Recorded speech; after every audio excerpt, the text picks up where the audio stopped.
Hey everyone, welcome back to the Firefighters Podcast. Before we go any further, just do us a massive favour and hit that subscribe or follow button in front of you. It's a key performance indicator for the podcast and it really helps us measure success of every single episode. We often see it in specifications where they say there must be a relief valve. We don't have a relief valve because we don't need one, but someone else's pump would need one because the amount of back pressure that's going on, so it doesn't blow the pump to smithereens.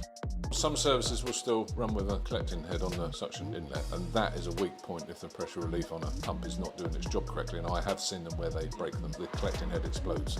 It is an asset, obviously an expensive asset for the authorities, still has to do its job, and we all know, and we talk about it constantly, is firefighter safety. And as we know, there have been fatalities, and a few, too many, in last 5 to 10 years, probably too many. And you go, what is it that we're doing, or what is the services doing, that actually they don't actually need to do because they're putting their people at risk? And it's like you just said about some of the rules that you have.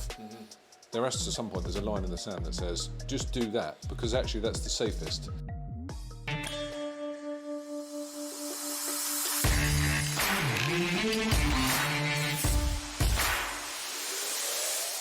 This week we were heading down to the Rosenbauer headquarters in the UK to speak with their managing director Nick Uwins. In this first part of a two-part episode, we go walking through the bays and look at some of the equipment, the technology and the vehicles that are being made by one of the world's largest manufacturers of goods for the fire and emergency services market.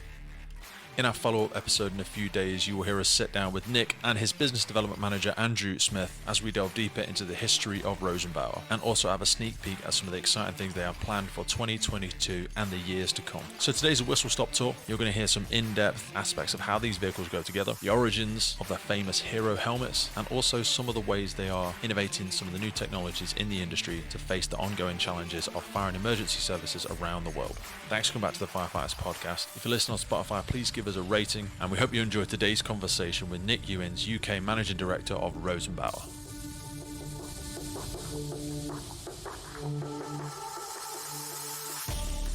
So Nick, what are we looking at right here? We are in the, I want to call it the bays. Of course, we get stuck into my own terminology of the fire service bays. We have a plethora, almost an Aladdin's cave of vehicles in front of us. What are we looking at? Yeah, we do. We've been here 5 years now. So where are we, if we're allowed to say? We're in Meltham, which Meltham, is a okay. district of Holmfirth. Beautiful drive. It's a lovely drive. I was in the lakes not too long ago, and it's a very similar drive down to this, with all the stone walls and the beautiful It is very picturesque. environment to it. You can tell by my accent that I'm not from these parts, but, but still love coming here. So yeah, we've been here 5 years. We just actually renewed the lease for another 10 years. Another 10 years? Yep, we have. And Is it big enough? Because I know enough? the number of vehicles you produce, and obviously it's not just the vehicles, it's the PPE, it's the pumps, it's the fans, it's the helmets, it's the kit.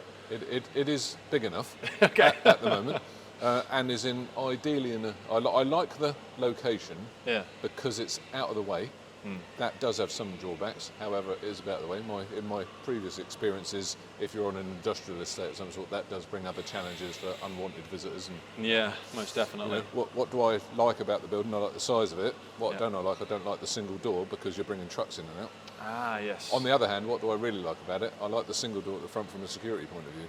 Yeah, So that's really good. Yeah, because you kind of want to be out the way. There's some very we nice, have some high, niche, expensive things that we have in here. High asset value. We've got a beautiful stream next to the site as well. Really? Okay, I quite like the look of that. I could see you getting down there and getting in some cold water in the winter. We have gone down a bit further down and done some pump testing. Have you? It's a bit down on the other side there. There's a bit. We have an on-call firefighter who's one of our employees. Yes, so I heard you speak about him before. Yeah, there's a great level of authenticity of having somebody like that. Yeah. An end user working inside the business, because I think that's quite a rare thing now as well. It astonishes me, especially now in the UK Fire and Rescue Service, the amount of people that are coming up to retirement. There must be a real myriad of experience out there that people could really benefit from. Yes, there are, and because obviously a lot of people now commute, don't they? And they commute further than what you would normally do. I mean, where I live, I am within spitting distance of the fire station actually, because the chief of Surrey joked with me once and said, "Oh, you could be an on-call firefighter." Yeah, not my age, thanks very much, but because I am within 2 miles of the fire station. But yeah. So 20-odd thousand square feet of storage area. So a training area which we're developing over in the part here, which we can do training because we do training for all the products. Oh, wonderful. So it's a big part of what we do. From refurbishing the helmets, okay, we do training, and we will train people, We do have an online portal anyway, so some of our... When we say training, are we talking about... We're training to take it apart, how to adjust it, how to clean it. That used to be a really frustrating thing for me, like 10 years ago, when you had to have a specially trained person in the service who was qualified to take the back of the torch battery light off, and you're like, are you joking? It's a Phillips screwdriver. I'm not going to break it too much, but the helmets do seem to be getting more and more complex. So you are empowering. So when people purchase stuff, we said before, people that take out these big PPE leases don't always have the after-sales support. And we're speaking to a gentleman upstairs. Just lands in a bunch of boxes and then do as you please. And then when you've got to struggle with all the different people we have, different shapes and sizes, you need somebody with a bit of a niche. So you train people to do that as well. We do. And when our helmet was selected for the national framework, obviously that was through Bristol Uniforms, because they're the big players in the UK market doing a managed service of uniforms. Okay? So that's too big a business for us. However, we can supply helmets, and ours is the helmet of choice. Yours seems to be the helmet of choice for a long... I know it's something we're going to get into in our conversation, but how has it been such a helmet of choice for so incredibly long? I know when we talk about Rosenbauer, that may be what a few people only associate with Rosenbauer. Obviously, standing here today, I would say, in my time with the company, not having had previous experience of PPE or helmets or anything, is that my predecessor here actually did a great job in actually promoting the helmet into the market. And the other thing, from a company point of view, is that I think we're much more trusted than possibly our competitors are to support the product with our relationship with the customers. We don't sell it and forget it. No.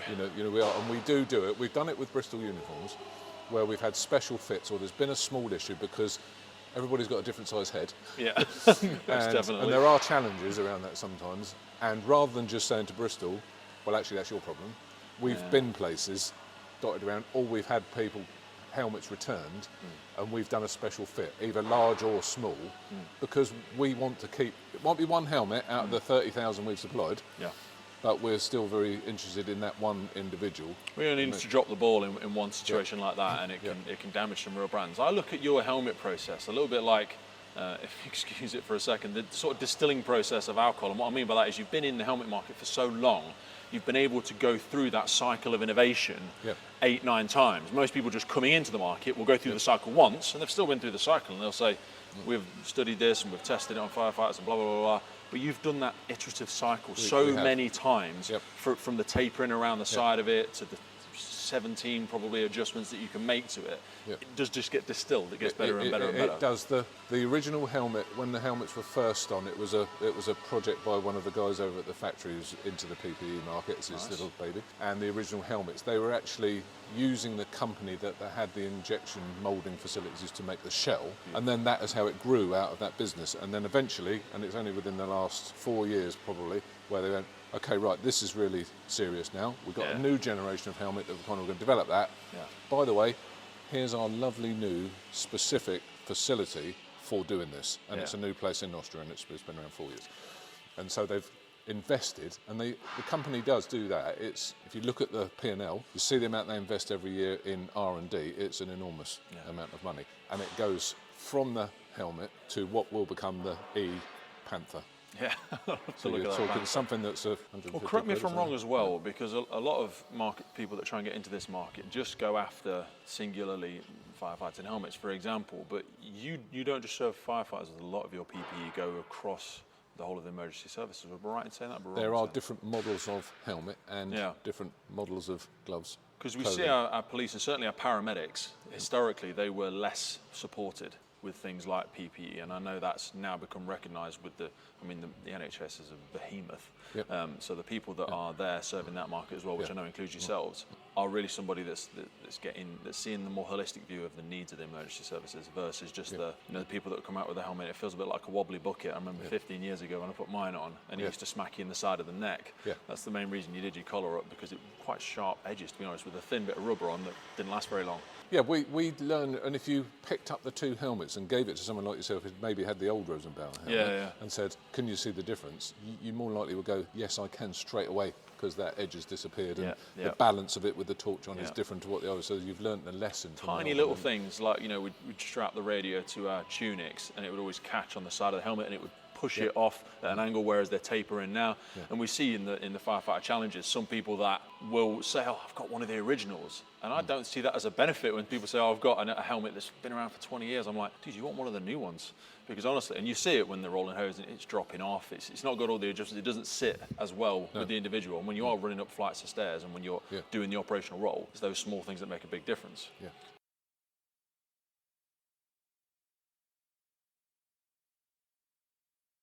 This is our training area. We are slightly unique in the fact that we're a subsidiary company of the actual manufacturer. So sitting in this room here, we've gone from some refurbing some helmets. We've got a truck pump, so that's out the trunk. We use that for training. Do you get many people trying to purchase these as training things? Because we used to have a few in my service that we'd have at learning and development. I'm seeing them less and less. But I think it'd be so nice for people to be able to sort of viscerally understand how it works, rather than just, you turn up to an electrical device with the e-pumps and stuff these days, press a button and this happens. But do you conceptually understand what's actually happening in the two-stage reciprocating pump, blah, blah, blah, all of that? Yes. You can only really get a comprehension for if you see a stripped down pump. So that's a real gap in firefighter knowledge, I at the think. training school in Austria. So if you walked down the corridor where that is, because there's several classrooms, it's a fairly decent facility. Yeah. Is that you'll see, say, one of these, you might see another one out of a pump, or you might see the high pressure pump, blah, blah, and they'll have been cut in half. Yeah.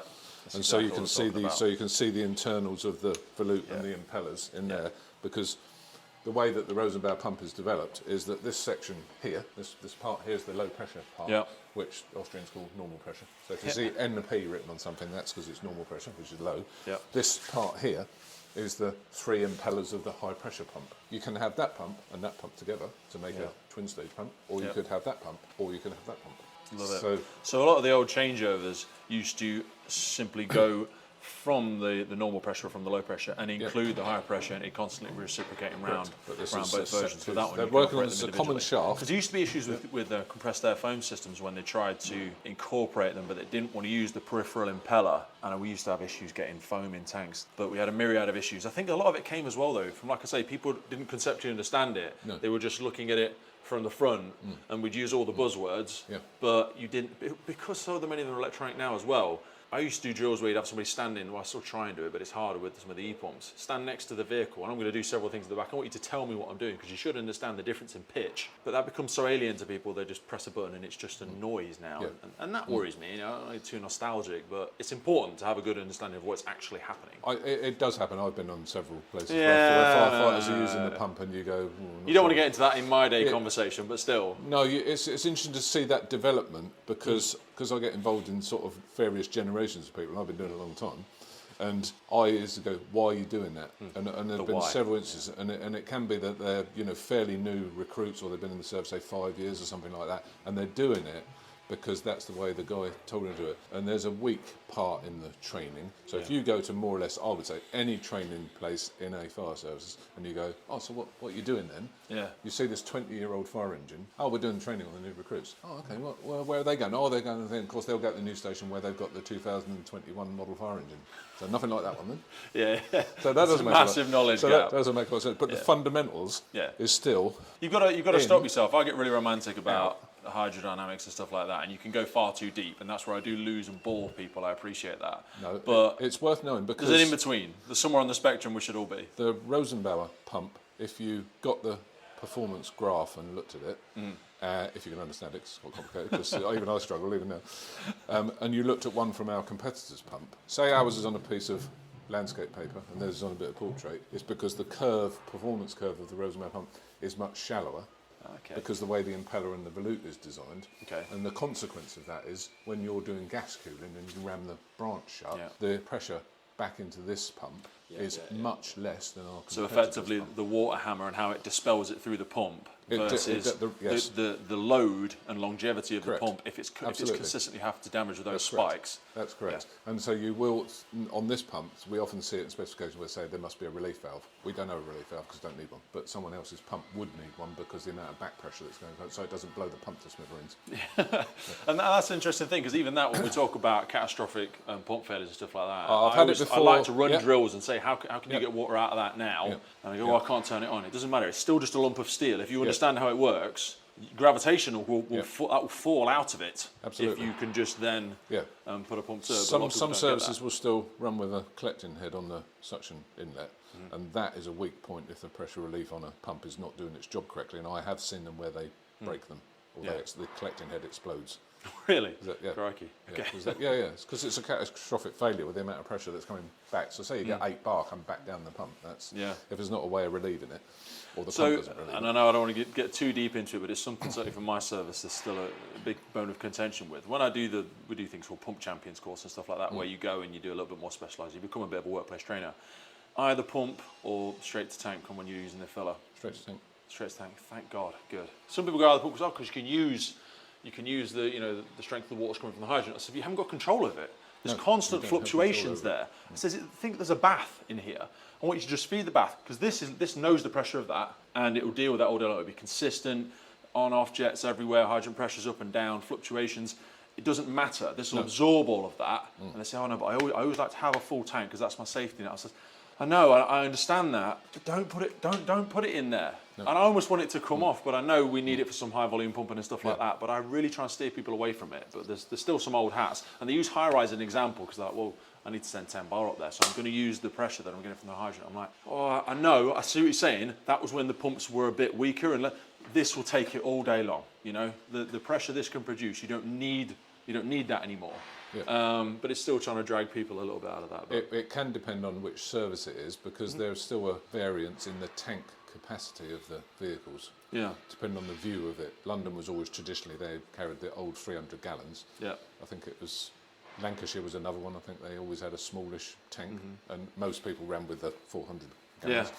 Of water. But there's the spectrum there as well, because talking about compartment firefighting behaviour as one example, if you are more efficient and you have a greater level of understanding of expansion of water and droplet sizes and blah, blah, blah, blah, you can be a lot more efficient, and the amount of water you actually need to put out a fire is significantly less than you think you do. Whereas we sometimes cause more damage to properties just through water than the actual fire did. Yeah, absolutely. I mean, there's a not enough, which then has the potential to hurt someone because of steam, so that water immediately turns to steam. I've seen people do it where they don't use the right tool for the job. And old terminology, I need big water. What does that mean? You don't need that much. 1,000 litre pipe? No, I did it before some time ago where 22 mil high pressure hose was becoming popular. I'm not sure that actually people necessarily understood why they were the fundamental reason for requesting it. No. But of course what it does do is you can get, generally if one hose reel is you could get around over 200 litres a minute, and on your 3/4 inch hose, the 19 mil, is that you were probably down like at 130. So there's a significant difference. It's not rocket science, it's just I've got more water than I had before, so actually I'm going to put the fire out faster.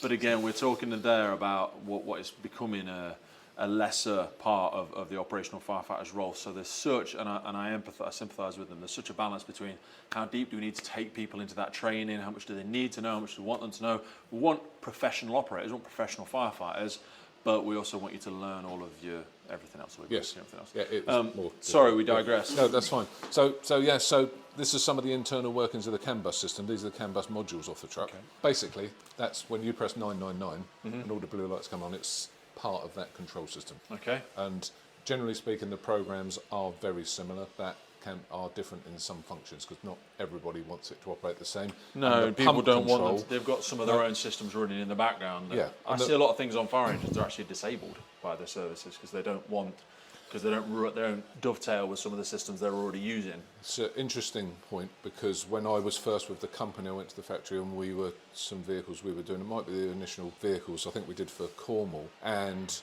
one part of the requirement is, and you see it quite a lot in this country, is disabling the cruise control of the chassis. And when we brought that up as a subject, because it was in the specification to disable it, the guys at the factory said, can't disable it because it's the backup function if the other system fails. We went, okay, what's that? Says in the standard, EN 1846, that you should, and it's the same variables, there should be a backup device. So what we do is if the rear end packs up and you can't control the engine speed anymore, get in with the steering wheel and use the cruise control as the second means of electronic speed control for the engine, which ultimately is driving the pump. Otherwise, if the back of the back packs up, you go, now what? Yeah. It's not like the old days when you could do it with your shoelaces. when electronic controls came in, it's got to be controlled electronically. The electronic side of it is an entire conversation in itself as we move into this crazy world of e-pumps. I've got an electric vehicle, but I've still got other vehicles as well, because the technology's there in certain areas and certain applications, but not in others. Then there's the cost perspective. From an efficiency perspective, I imagine it will empower the vehicle to become all-encompassing, synergy efficient, talk to everything on it. Very expensive thing to try and get the sector to do, though, to move over to the I know we're going to look at some of the things you're working on, and I know you're one of the leaders in the field. That's why I'm interested in seeing what's going on here. I've had a look at some of the vehicle of the month stuff that you've got on the website, but I know we'll get into that as we see them. I'm very, very, very, very in the early learning stage of how we're trying to use that application, because fire engines are expensive enough as they are, as I know you know more than anybody. Cool. It is an asset, obviously an expensive asset for the authorities, still has to do its job. Yep. And we all know, and we talk about it constantly, is firefighter safety. And as we know, there have been fatalities, and a few, too many, in the last 5 to 10 years, probably too many. And you go, what is it that we're doing, or what is the services doing, that actually they don't actually need to do because they're putting their people at risk? Yes. And it's like you just said a minute ago, about some of the rules that you have, there has to some point, there's a line in the sand that says, just do that, because actually that's the safest.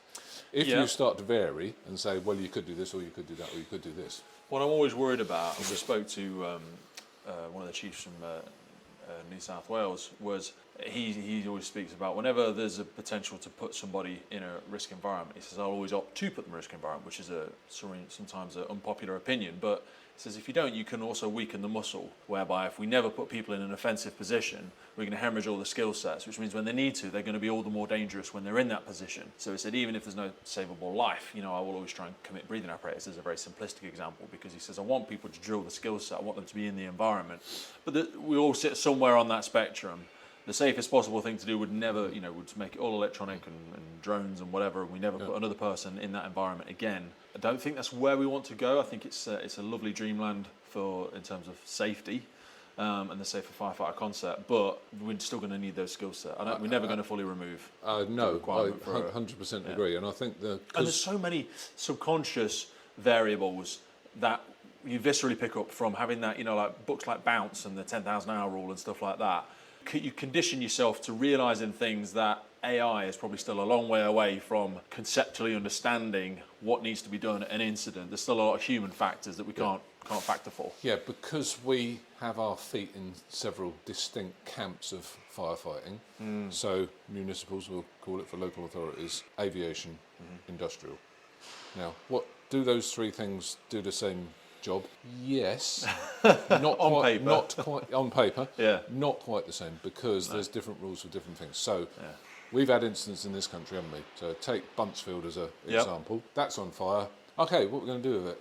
Easy, Tiger. We've got to wait. Hello, have you got any foam concentrate? You've got to gather your resources for an incident like that before you attack it, otherwise you're completely wasting your time. The other flip side of that is aviation industry. What's the aviation firefighter's role? There's a plane on fire.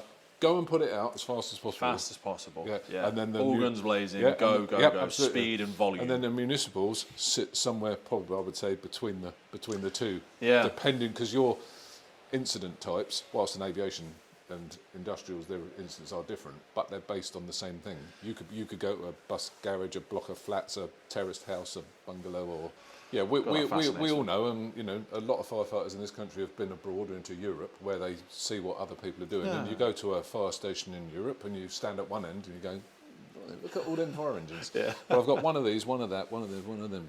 We've got almost the one size fits all fire engine, because that's the way our model works, and that's how our budget works. I think there's yes, I appreciate the budgetary constraints, but I read a really interesting book from James Dyson. I don't know if you've read it. He released it, I think, maybe last year or the year before. And he said one of the most fantastic things we have in the UK is mechanical engineering and our engineers as a whole, and the fact that what we export now really is a lot of knowledge. And it's similar with the military when you think about the smart soldier and the fact that you haven't got one person to load the gun, one person to aim it, one person to shoot it. We do all of it, not just because people think, oh, he's small, he hasn't got enough money. We've learnt those lessons, and we're actually a lot further along in sort of the innovative cycle, that we can still tick all of those boxes. We just don't need 7 different vehicles. We can do it with probably the same thing, with the greatest respect. But if you look at it simply from a lens, you go, oh, surely they must be far better. They've got lots more vehicles. Yeah, but they've only got one crew, so they can only be on one of them at once. Absolutely is like that. I mean, I've been in fire stations in Europe, and the alarm goes off, and an ambulance flies out the door. Yeah. So it's not a fire instance at all. No, exactly. But the two guys have gone with it anyway. And yes, there is that argument that says, it's a bit unnecessary to have all these types, but they can do it. So one of our colleagues in Austria, he's a chief of his town, and he has several different vehicles. He's got demounts, and he's got a forest firefighting vehicle, and he's got a rail vehicle. He's got a Bronto Skylift, and so on. So he's got all those different vehicles. Does he really need them? Possibly not. He does have a risk with a petroleum storage facility close by. Is our one-size-fit-all fire engine in the UK the right thing for everybody? Probably not. Is it 80% successful? Yes. We always have sector specialists. We always have specialist advisors when we go to a hazmat, we go to a rail incident. So, in the same respect, we need a vehicle that can facilitate that. It needs to be a toolbox. And I'm conscious of this when we look at things like Grenfell and high-rise incidents. How many people will run out there and knee-jerk, and this may be an unpopular thing for me. Oh, well, we all need a Bronco Skylift. We all need an aero ladder platform. I appreciate that's what your community may think they want. Show me what your tall buildings and or high-rise risk profile is, because I'll sell you them all day long, absolutely. But that's the beautiful thing about Rosenbauer is let me understand what you think you need, and then I can show you a variety of what we've got. I'm in the find the solution camp. Yes. Often in our industry, if the customer says, I don't know what I want, it throws the industry into a little bit of a proxy and goes, well, I don't know if I don't know what you want, I don't know what to give you. I'm in that, you don't know what you want. Okay, what is it you want to do? What's the things that you want to do? Achieve. And let me see if I can come up with a solution to give you something. I look at this when, so I'm part of the UK International Research and Rescue, and we have a logistics team from London, from LFB. We always go to them and tell them what we've got, because they've got a myriad of kit, they've got so much stuff, but they might not have the thing. You might be used to working with a certain brand, and you go and ask them, I haven't got one of them. Just tell them what you're trying to do. They say, well, I'm trying to do a stitch cut, or I'm shoring in this area, I'm doing that, and they go, right, okay, let me get you the breaker, the timber shore, whatever you need, the tool you need to do that job. Just tell me what you're trying to achieve, and then I'll tell you what you need. No, it's a case of, I've had it before, people have said, sit in a room with some firefighters and they go, that's not what we want. And I have said to them, don't say that again. Can you say, I need, not we don't want. It's not what you don't want, it's what is it you need to do your job with, and then I'm going to try and find you the piece of I have this on to such do a your micro job scale with my wife, when she'll say, are you busy on Friday? Yeah, I'm always busy. Okay, what do you want to do? And then we'll work together to try and find a slot in the diary. If you say, I'm not sitting around waiting for you to task me, let's go and do an exciting thing. Oh, thank God, because I was going to sit here for 9 hours and nothing to do. You tell me what you want to do, and then we'll find a way to do it. If you say I want to go to a family day out, I'll go, great, February 12th, let's go there at 2 a.m, 2 p.m, sorry. But tell me what you're trying to achieve. Otherwise, it's such a longer, expensive conversation, and I'll bring 50 different samples of products down, and you don't really know what you want to try to achieve. What's the worst thing I can do is sell someone something that I know isn't what they need to do their job with. And then when they get it, they go, well, that didn't do what we think it did. And you go, oh, so bad luck. Or it's over-engineered, it was far too big, I don't want to be in that. And we do decline stuff and go, listen, I don't want to get involved in that. You're not quite sure what you want, and you're only going to say something bad about the thing I give you that doesn't do what you think you want it to do, but you didn't know what you wanted to do. No. So then you go, they didn't really listen to us. I had a conversation with someone recently, not in this country, English-speaking guy, and he said, we want to pick up to do this, that and the other with. I went, well, you don't want to pick up then, do you? And he went, yes, we want to pick up. I went, no, you don't want to pick up. What you've just described to me is not a pickup truck.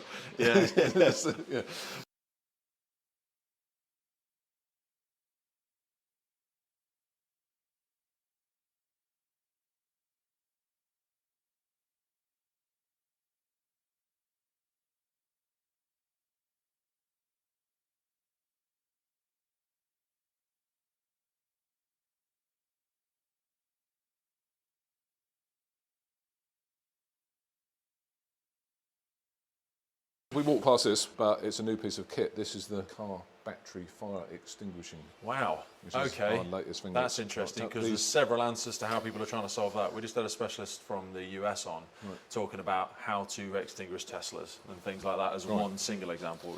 So this is actually sitting in a box that we've made, so it actually sits in that box. But anyway, so at the minute we've been making a rig, and it's likely to be a rolling scrap car of some sort, so we can pierce the floor and show people. So that's the control unit. It has 2 compressed air cylinders in the back of it, and basically you slide it under the car, get it ready, and then press control button and here's a hardened piercing tip in there, which has got some holes in it. That looks scary. Yeah, it's a bit scary. When it goes off, we'll win. Oh, that's a bit scary. Yeah. So pierce the battery compartment. Yeah, yeah, because a lot of them it's the entire turn the underbody of the car. Turn the water supply on.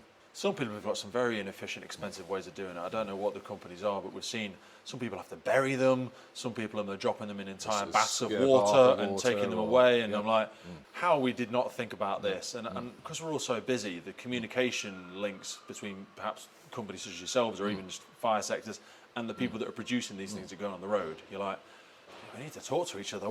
How did we get to this point and we haven't had a solution? We're now chasing our tail, aren't we? We were at an airport last week and we were showing them the Panther was what we were doing. And of course then we're talking about other stuff that we'd got. And remarks about this. And airports are very interested in what this is doing. And then said airport had also got a cold cutting device, and they were saying, well, actually we think, we've been told we can cut into battery compartments. And I went, I think you ought to be a little bit careful with all those iron filings that are flying at the end of I know the system you're on about. And that might not be what you really want to do with a battery compartment. And also the logistics of trying to get to it, like you say, something like this, you can slide underneath it. With the model that we might be alluding to, I'm thinking you're going to have to fully invert the vehicle to be able to punch through the bottom of that. Whatever lance type thing is not going to get under there. To do that, you're going to put somebody at a great deal of danger. Having used that device myself, the limitation of, it's very good. It's good at punching through a wall. So that's the latest, and we will be doing some demonstrations and stuff like that.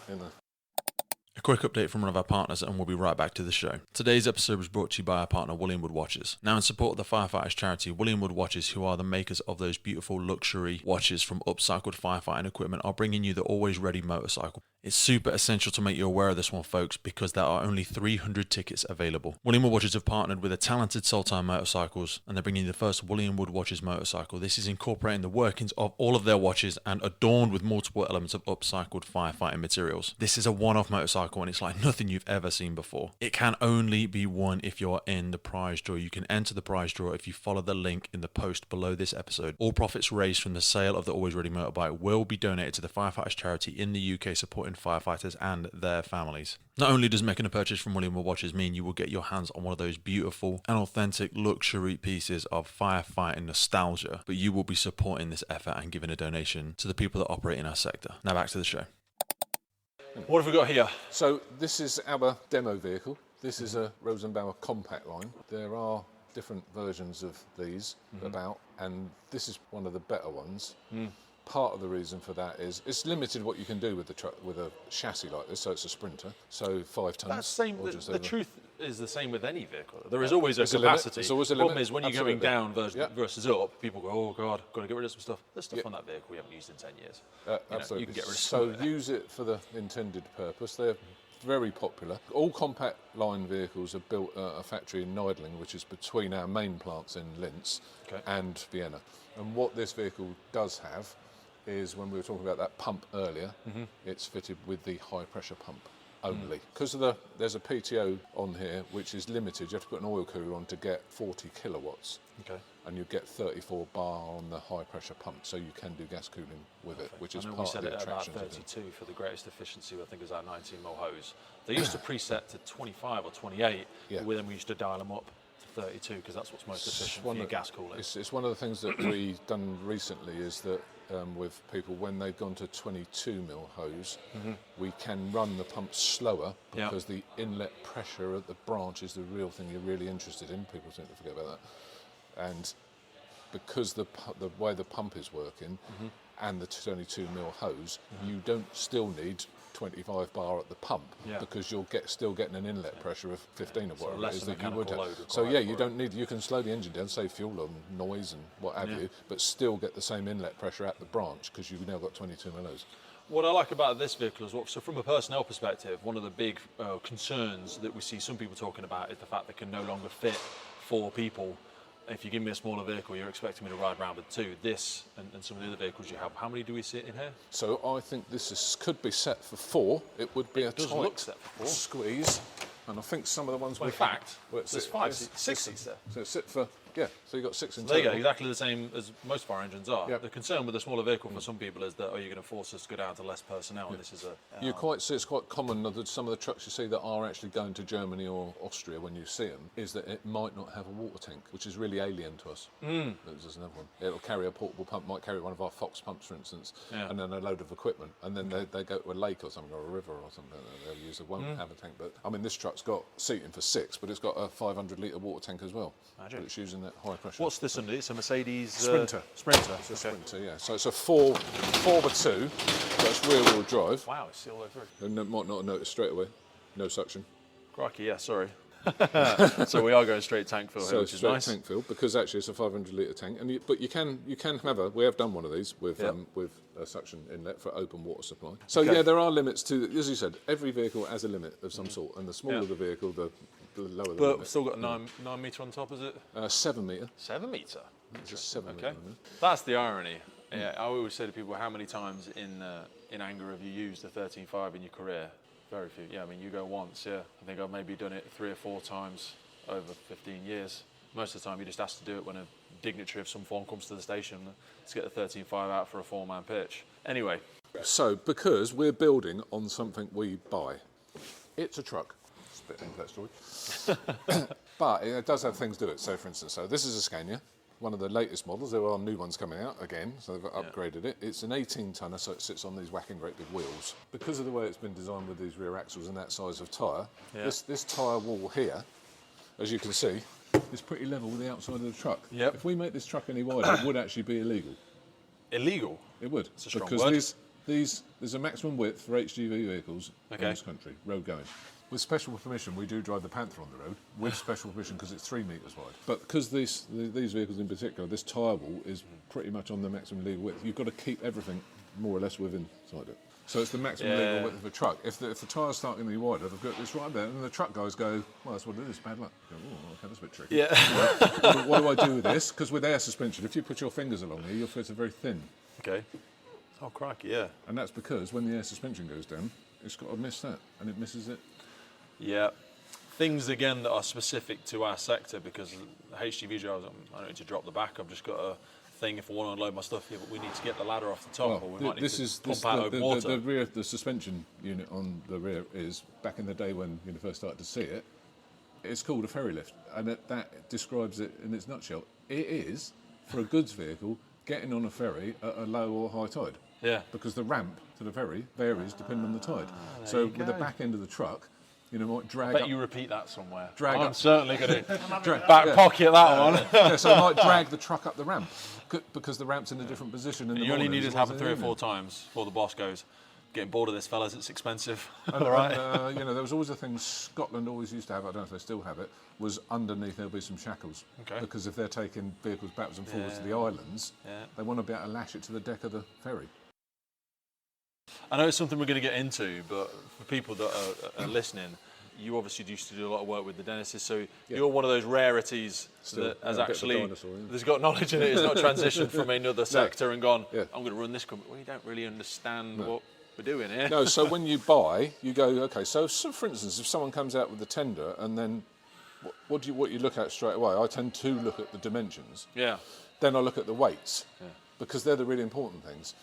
And then Do you ever have really concerning submissions where there's no dimensions on it at all? I ask normally. So you go, are there any dimensional constraints? You can play that game where you don't ask, and when you get the order later date, you go, by the way, we've got any dimensional constraints, which is not great, because they go, oh yeah.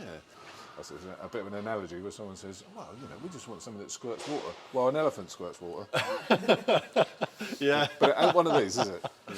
So this is a Rosenbauer AT, and we're unusual in the fact that what we're building on is a day cab, from Scania, and our cab is part of the superstructure. Now, there's a join between the front cab and the back cab. Something between a camper van and a fire engine. That just screams comfort to me. Any other vehicles? Comfort and safety. The subframe of the superstructure is coming up as almost as far forward as we can get it. So what happens is it's stiffening the chassis rails.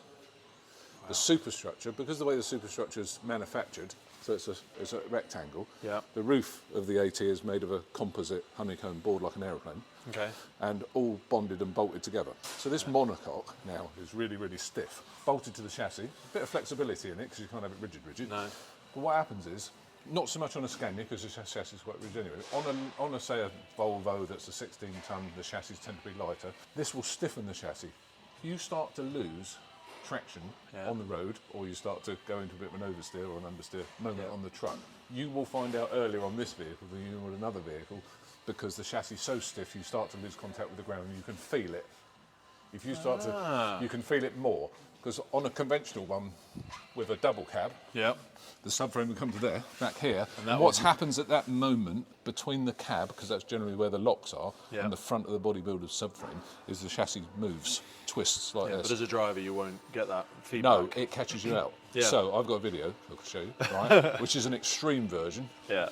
It's on a test ground, and as the driver turns, you see the cab start to turn and the body doesn't until much later when it's actually quite extreme. And what you turn the chassis rails into is a torsion spring, and then eventually it goes, I don't really want to do that. Yeah, it goes. And that's how a rollover happens most times. Because the chassis goes, well, I'm not doing that, and whip you over. That must be a strange, quite surreal for the, I suppose I don't notice it too much, for the people sitting in the rear cab. Yeah, one of the things. Looks like a much nicer talk through though versus some of the other vehicles. Yep. Oh, that's nice, isn't it? God, there's so much bloody room in here. So no breathing apparatus on this one. So well, not in the internal, not in part of the cab or on the vehicle. It's on the body. It's in the body. Yeah. And I think that's safer though. You know, when we talk about carrying back all the hydrocarbons, people not washing their kit, firefighter safety, and you're sitting in here and you're putting sets on that have still got all of that sealing that's fallen down and sat in the straps, and you think you're in a place of safety, or we're away from it now and we're stripping off and everything's still gassing off. This should be a clean area, this cab, and it's historically it's not been. The things we used to throw in here, I'll just throw it in the cab, we'll wash it when we get back. All right, where are we going to be sitting? We never thought about it. But speakers and little microphones. Because I can never hear. We've got some girls on our team. They're so quiet, bless them. I can never hear a sodding thing sat in the front. I really have to shout at them. I say, my big ears face forwards. You need to shout at me from the back because I can't hear you. I'm just going to give you instructions, but I don't know what you're saying. Perfect. Love it. Just a quick reminder of our monthly giveaway with our partner HAIX and Tallyman. If you jump over to our social media platforms, you can once again get a chance to win a pair of HAIX Black Eagle Adventure GTX boots. HAIX is one of the biggest and best brands in the boot market and now supplies armies around the world, equipping special units, firefighters, paramedics, police officers when it comes to high quality, high tech footwear. And from our partner Tallyman, you can get 2 personalized BA tallies with your name on them and the logo of the podcast on the back. Just head over to our social media channels and all the instructions are there. You got to scroll through, find the post, and get on it. Now back to the show. You know, we were talking about the pump earlier. So this one has got a Rosenbauer NH35, 3,000 litres a minute. It's rated at open water, so a 3 metre lift. However, from the pump tank suction into the pump, 4,000 litres a minute. Why is that? Okay. Well, because I'm not sucking it from 3 metres, am I? I've got this great big head of water in this tank, makes the pump more efficient. This is a unique design, this bit here, it's a Rosenbauer item, the water access. Okay. So, where's my pressure supply, where's my tank fill? There it is, one thing. And also, you can use it from an open supply as well. So you can fill the tank, have a pressure supply, or suck from open water through this one device. Yeah, less confusion for people that aren't sure where to put things. You open the back and there's 7 different entry ports and they're not sure where to plug it in. Yeah, because the Rosenbauer pump is running slower, because what we were talking about earlier about the amount of, because the performance curve is shallow. It's quite quiet anyway. It's even quieter with that on there. So an acoustic cover on it. And there's this 200 litre foam tank. We can start at the back. So it's one of our features that we do anyway. So stop, you can do everything. You don't need to do anything. So, you know, you pull up at your job, come around here, you can press. So you press start, it'll engage the PTO. So you don't have to worry about you've forgotten to do something. You don't have to, and run back and go, where is it? Is it in the middle on this one, or is it a button on the side somewhere? Yeah. A feature of this vehicle is you can also do that. You're not getting rained on either. You're not getting rained on either, correct. And actually, there was a picture actually that Surrey gave us a few weeks ago, one of their other vehicles, one of their older ones. They were. I love it. So, on the roof. Oh wow, what's that? Is a Rosenbauer RM15 remote control monitor. So very much an echo of the airport fire Correct. engine where you see the huge cannons on top. There it is, sorry. But that's really useful. It's very useful. And so When you're travelling around spots with all the little hot spots and you see some of the wildfires and stuff like that, but that's tremendously useful. they've used it in quite a number of different applications. Surrey has one of the longest stretches of the M25 of the truck fires, quite regularly. And to be able to pull up on these vehicles, you can pump and roll. Really? What happens is, if it's done correctly, so like the roof mounted monitor, you can pump and roll. It will not change gear. Okay, yep. So it limits the driver's ability to rev the engine too hard and create different changes of pressure, which, say Not for going to be instance, doing it at speed anyway. yeah, you often see it with people who've got like Land Rovers or pickups or something for heath fires, but they've got a pressure unit of some sort, It's entirely and they separate walk along unit. with Yeah. Like that. But What's yeah, the cool. capacity of it? So you can do around up to about 2,000 litres a minute or slightly more than that. Really? Out of that. Wow. Okay. I thought we were talking hose reel No, numbers. or you significantly can lower. you can have a half flow setting, which is always a standard option. So you've got your 4,500 litres of water tank. How long do you want to run that for? Becomes the question. You know, do you want to make it last as long as you can? Say do 1,000 litres a minute, and the control is in the cabin. Okay. So that's hence the reason for having Is it a a PTO. 180-degree window or is it? No, it's limited. I think it'll come almost around 90 degrees either side of centre. It won't go backwards. No, but that's what I mean. So it's got a It's all this field. 180-degree window. Yep, Yeah, field. yep. Yeah. Yep. And so You can- almost got it backwards and see no, what you're doing and you anyway. can engage and operate it from in the cabin. That's great. Stick. So there'll be the control screen there. There's the stick. It's got a joystick. Of course it has. God, that's great. And even the driver, if obviously when he's not moving, or she, sorry, can operate it. I come from my background originally was engineering. So back in the day when I was a draftsman, get your blank bit of paper out. What's the first thing you draw on your piece of paper? You draw the top of the chassis. Okay. That's the first thing you draw. Then you draw where your axles are, and then generally speaking, you would then draw where the back of the cab comes and go, right, what am I going to do now? Size of the wheels, then you find out where the ground is. Oh, don't forget, back in the day when I first started, I did actually work on vehicles that had a wheel escape. But they go, this ladder's got to sit here, and particularly these days, the heel of this ladder's got to be this far off the ground. So now I've got a chassis rail and I've got a ladder. What can I do between that and that? And it's limited, it's constrained. The design is constrained by something. So because the AT is, the bodywork's high, same height as the cab. So when the truck ain't any bigger than a normal fire engine, in fact in some ways it's a bit lower because we haven't got a ladder perched up. Yeah. The roof is flat because it's part of that construction I was telling you about earlier to stiffen the chassis rails, and there's a compartment in there to put water tanks in. What size water tank do you want? Becomes the question. So a long overhead. So I know you've got some hard suction. Yep. Are they all hard suction? Those are all hard suction. So we've that got runs the entire length of the rear body. yes, because there is 3 lengths, I think, of 5.5 inch suction, Okay. and then we've got 2 lengths of 4 inch for a portable pump. What's that? And then we have some behemoths in front of us. And then we have some behemoths in front of us. So My goodness. usually Rosenbauer has a product, most sorts made by Rosenbauer.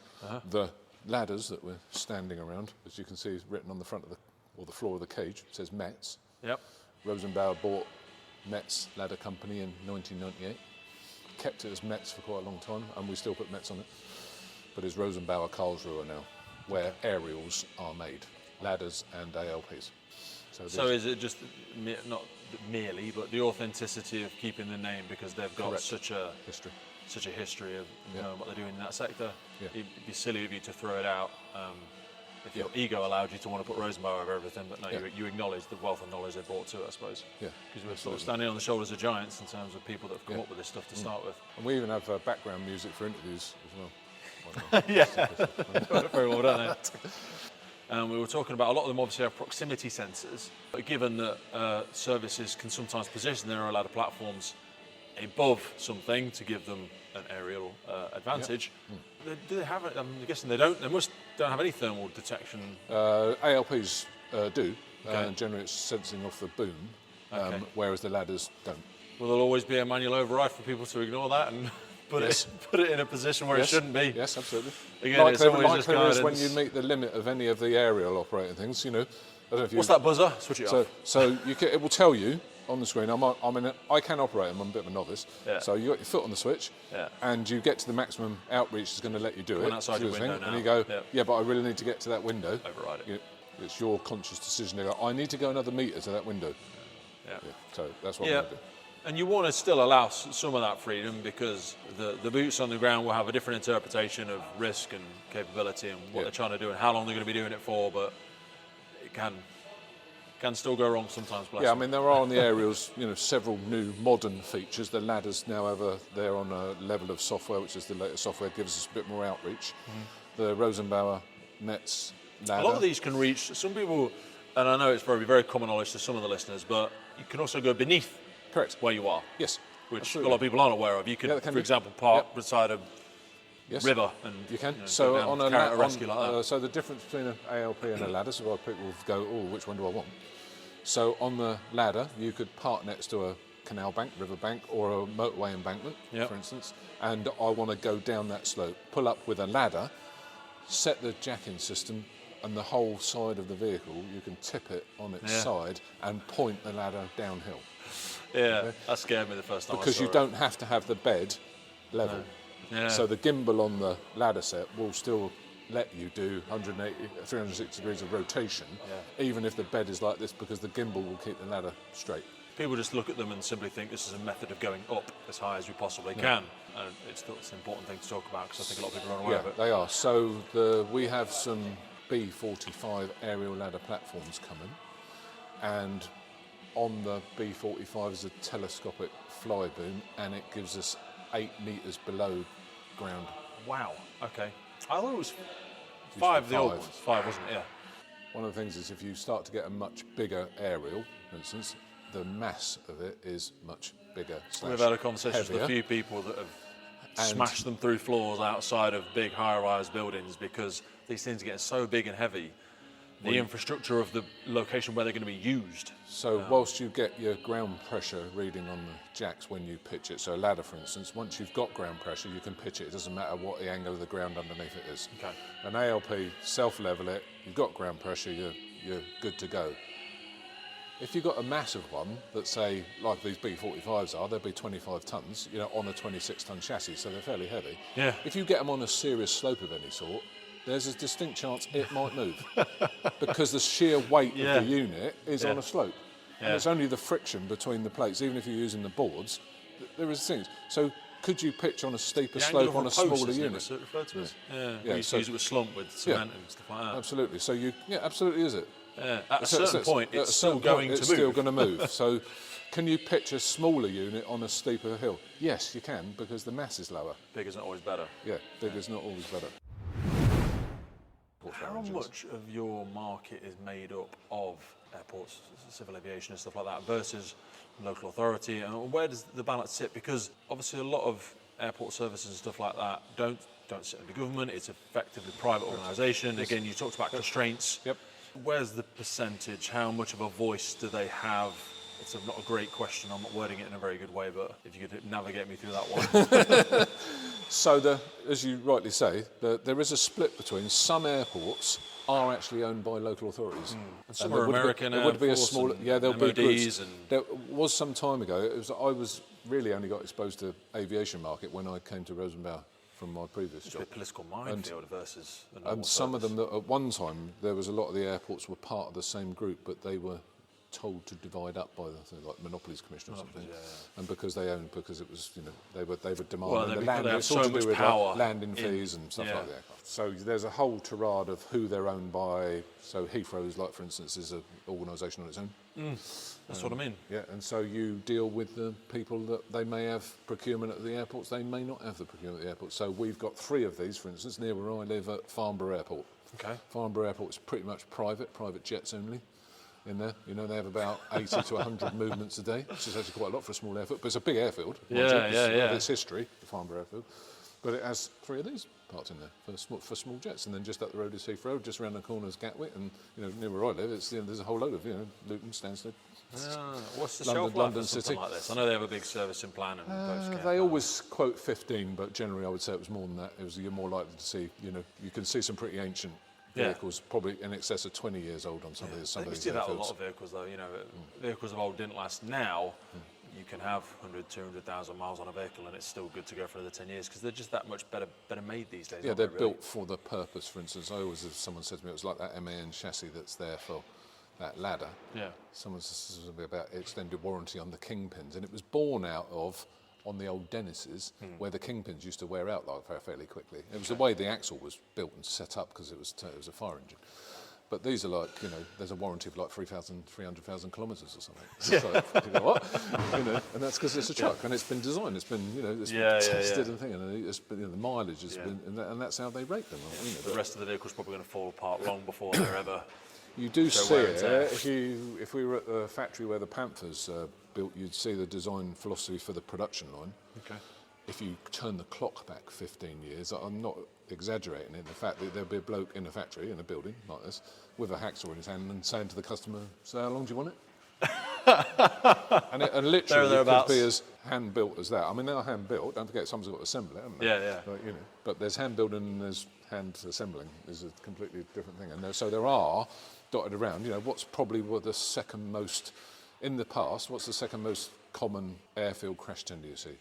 I'll be a Carmichael. And actually, were they a good truck? Yeah, they were actually. But they were what they were. This is a bit of a step up from what Carmichael were doing. But that, 15 years has lapsed past. It's such an interesting manufacturer. I used to work in fast-moving consumer goods as a Kaiser Six Sigma continuous improvement manager when I was there.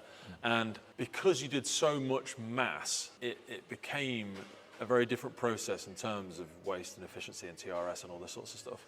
Whereas you're never making thousands of these, so there's always going to be, out of the 100% manufacturing process, there's always going to be 34% which is going to become bespoke to the end user, because we're not making a million Ford Focuses, we're making 50. So it always gets cheaper on mass, but there's a spectrum there, and people who don't know anything about it might go, why is it so expensive versus how much it is to make a Ford Focus? Surely it's not much more complex. And go, well, there's such a massive market, but it's, by comparison, it's still a significantly smaller market. It's a significantly smaller market than a commercial vehicle. Yeah. It's a whole different. It looks as though it's in the same sector. It's not at all, really. No, if you like. So I think since 2015, this model, we've supplied over 2,000 worldwide. Yeah, that's a lot. But it's a lot, but it doesn't sound like a lot. People go, really? Oh, is that I thought you were one of the industry leaders. Yeah. Well, we are. We are. That's a lot. It is a lot, absolutely. Yeah, no, absolutely is. Totally different. Because the factory does run lean manufacturing in that, and they did do an exercise a couple of years ago, particularly where the pumps are. So they completely decimated how the pumps were put together and the places they put together, and they've now done that, like you said, is the pump's here to be assembled. Here's the tools to do the job with. On your shadow board in the blender, And that you only have the tools on the station that you do the job with. You don't need any other tools to do it with. And the production lines are very, very similar. Can't miss all that. And so there's a bit of commonality between each of these models of Panthers. So, for instance, are the axles the same? Yes, they are. Can they have different sized tyres? Yeah, they can, depending on which model it is. Is that cabin the same? Yes, it is. Is the HRET unit, Stinger unit on the roof the same? Yes, it is, unless it's a 16.5 or a 20 metre version. Okay. Most common is a 16.5 metres. What size is the water tank? Well, that might vary, because it will vary as to whether it's got the HRET on it or not, so you can carry more weight, because the limiting factor is the tyres. Is it really? On any truck, there's always a weight limit on the tyres, regardless of what truck it is. Yep. And again, it shows my massive void of knowledge. Yeah.